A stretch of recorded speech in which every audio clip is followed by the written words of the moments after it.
Yan guys, samahan nyo kami. Kausapin natin sa tatay, no? Alamin natin kung magkano sa pulis yung kanyang tindang puto. Nasa halos 30 minutes ko sigurong inobserbahan si tatay bago ko siya lapitan na at kausapin. Tila wala akong napansin na bumili kahit isa man lang simula noong nakita ko siya dito. Marami namang tao pero halos lahat nagmamadali dahil sa ulan. Kaya naisipan ko na bumili para kahit papaano hindi masayang ang pagtayo niya diyan ng ilang minuto. At dito nga napansin ko rin na halos kunti pa lang yung naibabawas sa kanyang paninda. At ang sabi ni tatay, pag naubos daw yan ay 500 ang kanyang sasahurin. At ang hindi alam ni tatay ay mayroon akong planong maganda sa kanya ngayon. Hi guys, good morning sa inyo. Alam niyo maulan ngayon, no? Ilang araw ng maulan at napapansin ko, affected yung mga ilan sa mga vendors natin dito. At meron akong nakita dito sa likod ko. Mayroong nagtitinda ng puto. So naisip ko na i-good time si tatay ngayon at bigyan natin ng kaunting sharing natin, ano?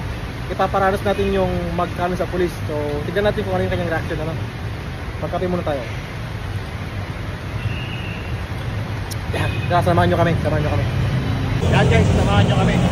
Kausapin natin sa tatay, no? Alamin natin kung magkano sa pulis yung kanyang tindang puto. Sa totoo lang guys, inalok ako ni tatay ng libre sa kanyang binibentang puto kotsinta.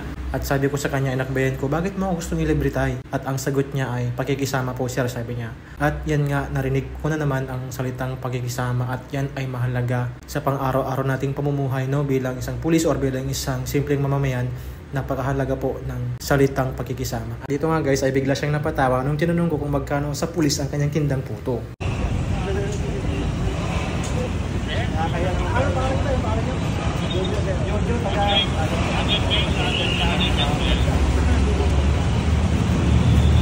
Ayan guys, sabi ni Kuya, ano daw,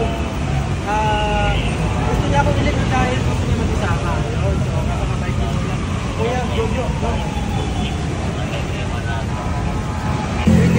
20, ikaw, gusto mo? Kasi ano din, si cameraman natin. Tapos, hindi na ako.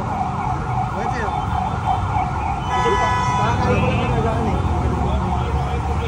Diba, sabi mo kanina, no? Ang nabenta mo lang yan, sweldo mo ay 100.